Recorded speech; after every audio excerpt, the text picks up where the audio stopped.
여러분들 이 12월 달은 성탄절이 들어가 있는 달이고 또 그 첫 주를 가리켜서 우리가 대림주, 위대하신 주님께서 오신 달이다 이렇게 기념을 하고 있는데 오늘은 다른 사람에게 대해서 이야기해 보는 것이 아니라 마리아에 대해서 한번 이야기를 하고 우리 모두 은혜 받기를 주님의 이름으로 축원합니다. 마리아는 자기는 이 세상 역사에 등장하는 어느 여자들보다 더 영광스러운 여자라고 그렇게 생각을 했습니다. 왜냐하면 자기는 보잘것없는 시골 처녀임에도 불구하고 독생성자 예수 그리스도께서 성육신 하셔서 이 땅에 오시는 성스러운 도구로 사용되었다라고 하는 것을 알기 때문인 줄로 믿으시기 바랍니다. 누가복음 2장에 의하면 마리아는 가브리엘 천사의 방문만 받은 것이 아니라 마리아는 이 세상에서 최고의 복 중의 복인 하나님의 영인 성령의 은총을 입었다라고 하는 인사를 받았다라고 하는 것입니다. 그런데 문제는 뭐냐면 가브리엘 천사는 떠나고 그 순간 마리아는 현실로 돌아와서 생각을 해보니까 이 세상에 그 누구도 자기의 말을 믿지 않을 것을 깨닫게 되었다라고 하는 것입니다. 더 나아가서 자기에게 일어난 기적적 초자연적 이 잉태는 자기가 비난을 당하게 되고 더 나아가서는 유대법에 의해서 돌 팔매를 맞고 죽어야 되는 정죄를 받게 될 것을 알았다고 하는 것입니다. 만약 오늘 이 자리에 앉아있는 여러분과 제가 이런 시련을 당할 때 우리가 할 수 있는 것이 무엇입니까? 아무것도 없습니다. 단순히 하나님께서 약속하신 그 약속을 기다릴 수밖에 없었을 것이다 라고 저는 생각을 합니다. 우리의 형편은 마리아의 형편처럼 극단적인 것은 아닐는지 모르지만 그러나 우리는 마리아가 보여준 모범, 즉 경건한 인내, 마리아의 태도를 통해서 삶의 자세를 통해서 배울 것이 참 많이 있다라고 하는 것을 생각할 수가 있습니다. 마태복음 1장 19절에 보면요. 요셉은 자기의 약혼자 마리아가 부정하게 임신했다는 사실 때문에 분노한 사람들 앞에서 수치를 당할까 봐 더 나아가서는 돌팔매를 맞고 죽게 될까 봐 두려워서 은밀하게 파혼을 하려고 마음을 먹었다라고 하는 말씀을 우리는 읽어볼 수가 있는 것입니다. 그러나 성경에는 마리아와 요셉의 구체적 대화가 기록되어 있지 않습니다. 그래서 저는 요셉과 마리아의 대화를 추측하거나 상상할 수밖에 없습니다. 마리아가 요셉에게 뭐라고 말했을 것 같아요? 여보, 어젯밤 꿈에 가브리엘 천사가 와서 말하기를 나는 하나님의 선택을 받았대? 그리고 아기를 가졌는데 그 아기가 메시아래 라고 했습니다. 하나님께서 우리 둘을 통하여 역사하시는 것이 기가 막히지 않습니까? 라고 이야기했을 것이라고 추측을 할 수가 있다고 하는 것입니다. 그런데 요셉은 뭐라고 반응했을 것 같아요? 요셉은 마리아에게 마리아여 그 우리라는 말 좀 빼시오. 그게 무슨 의미요? 당신 애비가 없이도 아기가 태어날 수 있다고 한 말을 내가 믿을 것을 기대하는 것이요? 내가 언제 당신의 손목 한번 잡아본 적이 있습니까? 라고 격양도해서 질문했을 것이라고 저는 생각을 합니다. 그리고 마리아여 나도 당신을 믿고 싶소. 그러나 만약에 당신이 아기를 가졌다고 하면 그것은 정말 당신에게 실망했소 라고 소리 지르고 방을 뛰쳐나갔을 것이라고 생각을 합니다. 그리고 마리아는 요셉의 뒷모습을 바라보면서 하염없이 눈물을 흘리고 있었을 것이다 라고 제가 예측을 해봅니다. 사랑하는 성도 여러분, 마리아는 한순간은 천사의 출현으로 영적 체험의 클라이막스, 절정을 경험함으로 흥분해 있었습니다. 그러나 순간적으로 자기가 가장 믿고 사랑하는 사람으로부터 순결까지 의심받는 절망의 나락으로 떨어지는 무서움을 체험하게 되었다라고 하는 것입니다. 마태복음 1장 20절 상반절에 이 일을 생각할 때라고 했습니다. 요셉이 파혼을 해야겠다는 모든 그 이유와 명분을 생각하는데 시간이 얼마나 걸렸다고 여러분 생각하십니까? 요셉이 모든 여건을 이해하는데 얼마나 걸렸습니까? 하루? 일주일? 한 달? 우리는 얼마가 걸렸는지 모릅니다. 우리는 마리아가 이 가슴 아픈 상황을 얼마나 오래 참고 기다렸는지 모릅니다. 하루 동안이라도 이는 일각이어 삼치였을 것입니다. 요셉이 오해를 풀었다고 해도 마리아는 주변 다른 사람의 오해로 오는 모든 수모와 창피와 고통을 견뎌야 했다라고 하는 것입니다. 마리아는 기다리는 것 외에는 아무것도 할 수 없는 상황에서 마리아가 취한 세 가지의 반응이 오늘 성경에 기록되어 있는 것을 볼 수가 있습니다. 첫째로 섬김이었습니다. 둘째로 그래도 찬양하는 것이었습니다. 그리고 셋째로 겸손하게 하나님의 약속을 믿고 기다리는 것밖에 없었다고 하는 사실을 오늘 본문을 통해서 알 수가 있는 것입니다. 이 반응들은 우리도 이 세상을 살아가면서 할 수 있는 반응이었습니다. 이 반응을 생각해 보므로 우리 함께 은혜 받기를 주님의 이름으로 축원합니다. 도저히 수용할 수 없는 그 상황에서 마리아가 일으킨 첫 번째 반응은 다른 사람을 섬기는 것이었음을 생각해 보겠습니다. 우리 다 같이 누가복음 1장 39절부터 42절을 읽어보겠습니다. 시작. 이때에 마리아가 일어나 빨리 산골로 가서 유대 한 동네에 이르러 사가랴 집에 들어가 엘리사벳에게 문안하니 엘리사벳이 마리아가 문안함을 들으매 아이가 복중에서 뛰노는지라 엘리사벳이 성령의 충만함을 받아 큰 소리로 부르 이르되 여자 중에 내가 복이 있으며 내 태중의 아이도 복이 있도다. 아멘.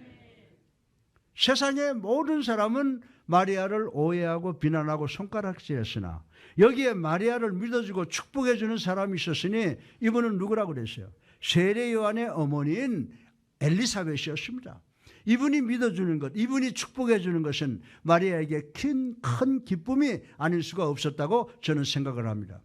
그래서 누가복음 1장 56절에 보면 마리아가 석 달쯤 함께 있다가 집으로 돌아가니라 라고 하는 말씀이 기록되어 있습니다. 여러 자매님들에게 제가 질문 하나 하겠습니다. 여러분이 6개월 후에 아기를 출산해야 되는데 친척 집에 가서 3개월을 보냈다면 3개월 동안 여러분은 무엇을 합니까? 가만히 앉아서 놀고 먹습니까? 아닙니다. 아마 여러분은 가벼운 일을 합니다. 그 집 식구들을 돕고 섬깁니다.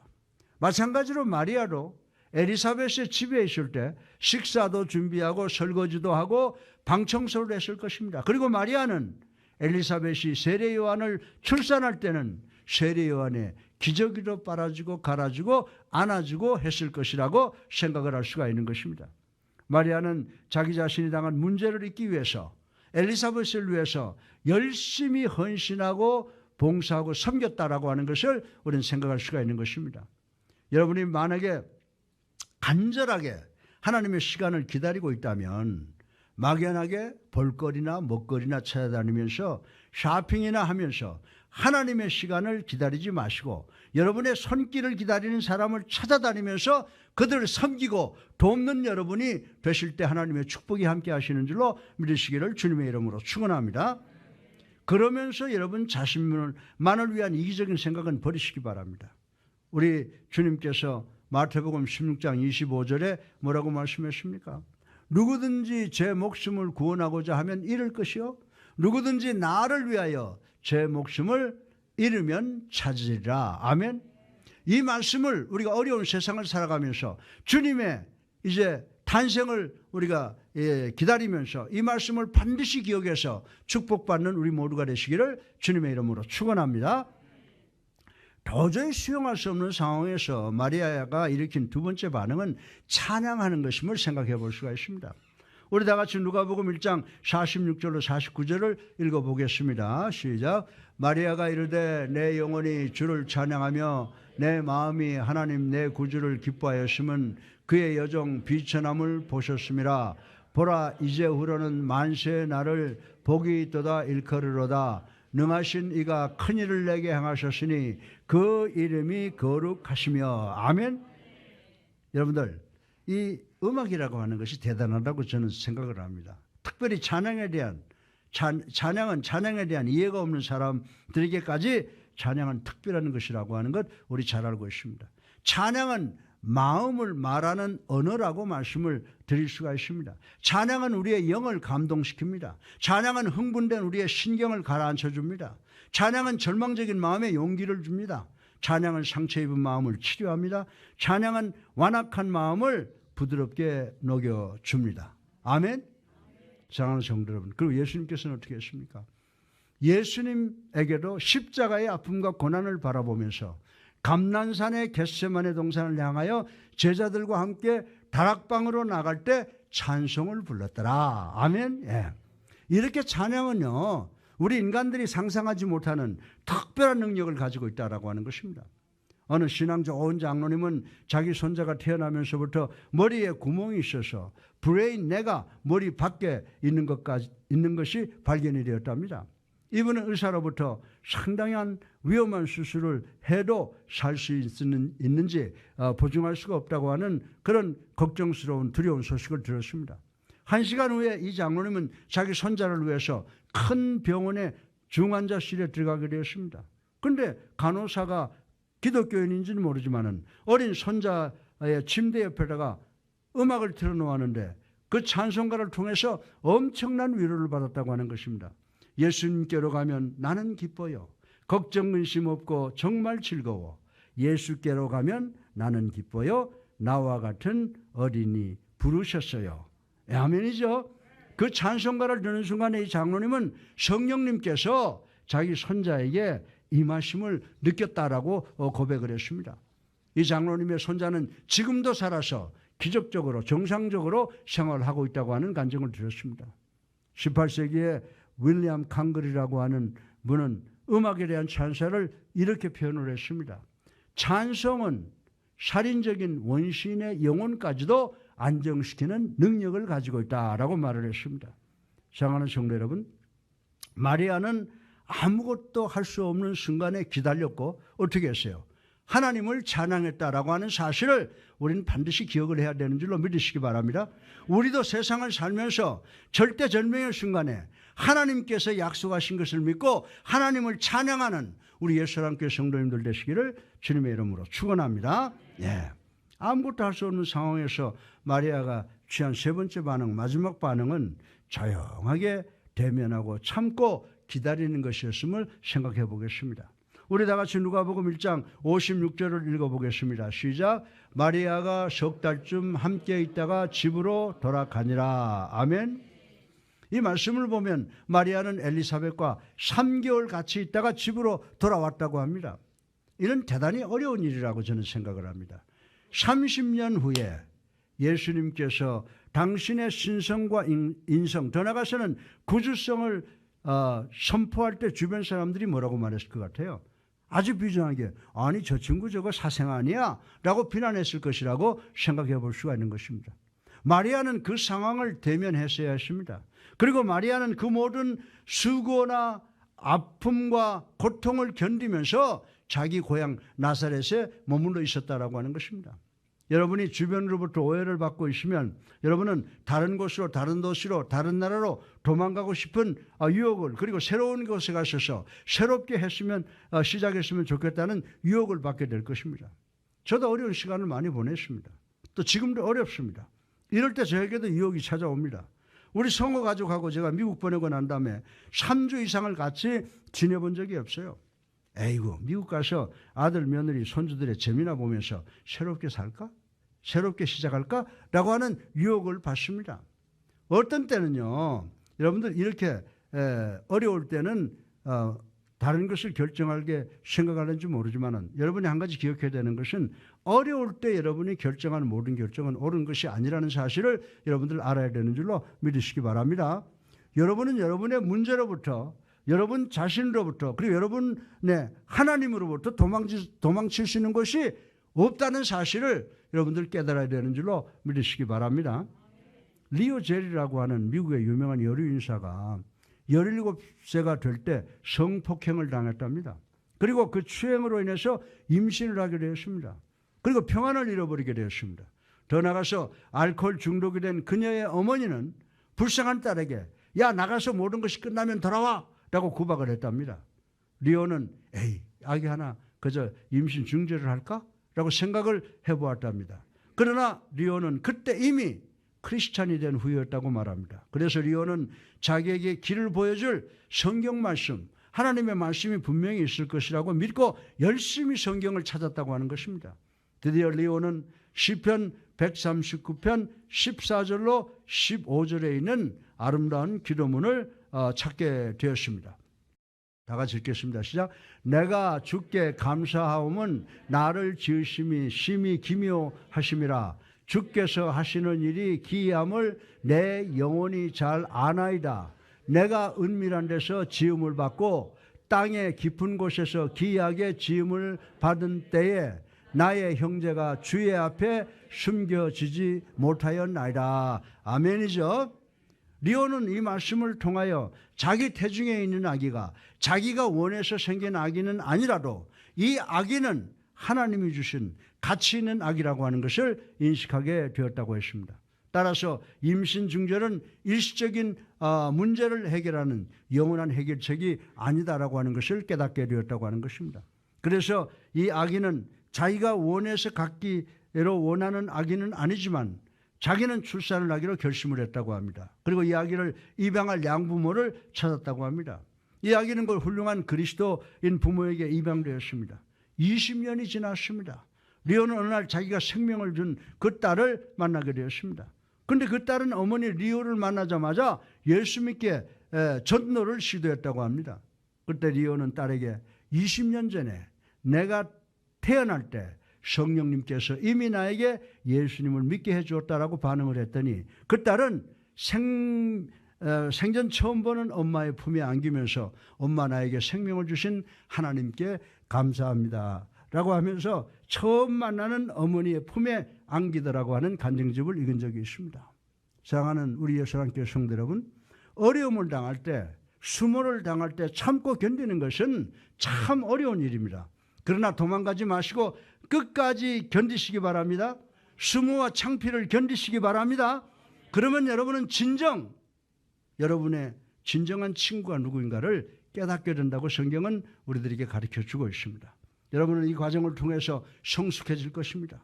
그럼 여러분은 하나님의 은혜가 여러분에게 충만한 것을 깨닫게 되는 줄로 믿으시기를 주님의 이름으로 축원합니다. 그래서 전도서 7장 8절에 보면 일의 끝이 시작보다 낫고 참는 마음이 교만한 마음보다 나으니라 라고 말씀을 하셨습니다. 여러분이 오해로 인해서 오는 모든 고난과 고통을 참고 인내하면 하나님께서 여러분으로 하여금 이 모든 과정을 지나가게 도와주시는 줄로 믿으시기 바랍니다. 그 시작은 비록 미약하지만 그 나중은 창대케 하시는 하나님이 바로 여러분과 저의 아버지라는 사실을 반드시 기억하시기를 주님의 이름으로 축원합니다. 요셉이 마리아를 오해하여 잘못된 결정을 하려 할 때 하나님이 즉각 개입하신 모습이 기록되어 있습니다. 우리 다 같이 마태복음 1장 20절을 읽어보겠습니다. 시작.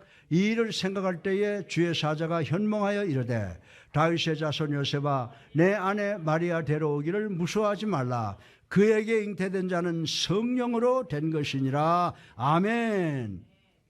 하나님께서 요셉에게 천사를 통하여 즉각 진실을 가르쳐 주었습니다.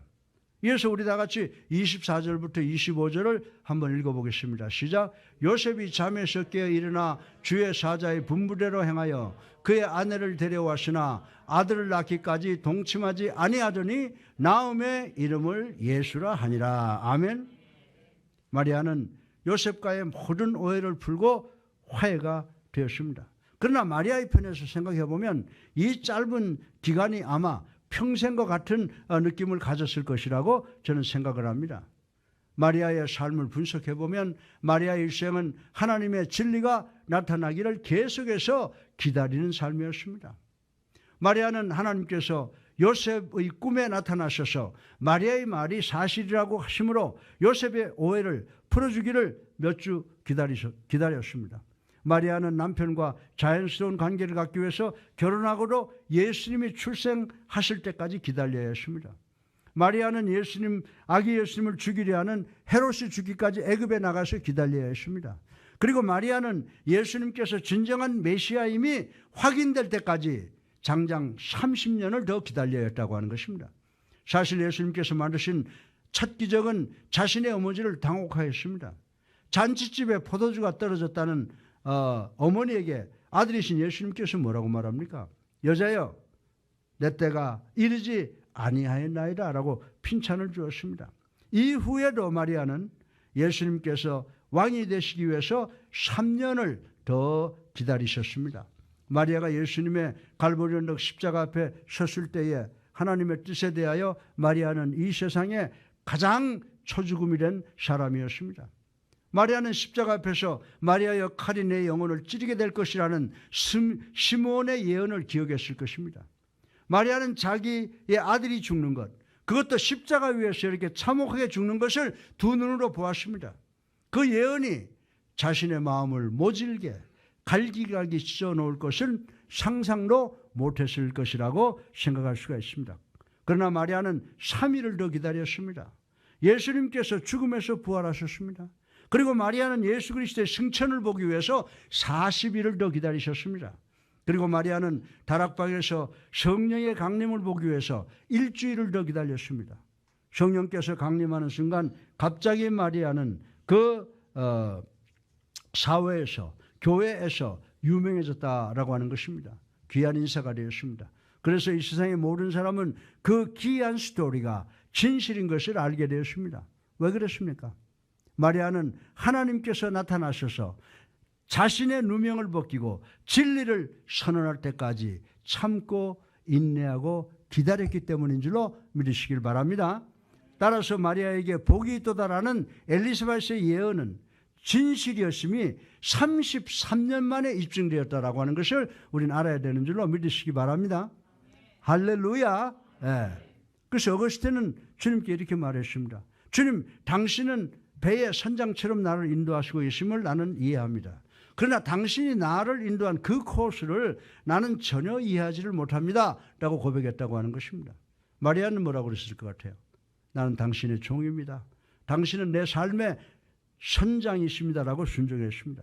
그러나 하나님께서 인도하신 마리아의 길은 마리아가 상상하는 것보다 훨씬 더 힘들고 어려웠다고 하는 것을 명심하시고 우리도 세상 살아가면서 어려운 길을 만날 때마다 마리아를 생각하시고 하나님을 믿는 우리 모두가 되시기를 주님의 이름으로 축원합니다. 결론입니다. 만약에 저와 여러분을 포함한 우리들이 시련과 환난과 고난을 당하면 가장 현명한 코스는 하나님께서 개입하실 때까지 기다리시는 것인 줄로 믿으시기 바랍니다. 어떤 때 여러분의 자녀들과 배우자가 여러분의 소울국을 긁을 때가 있습니다. 사람들이 여러분을 오해할 때가 있습니다. 여러분이 개인적인 스트레스가 있을 때가 있습니다.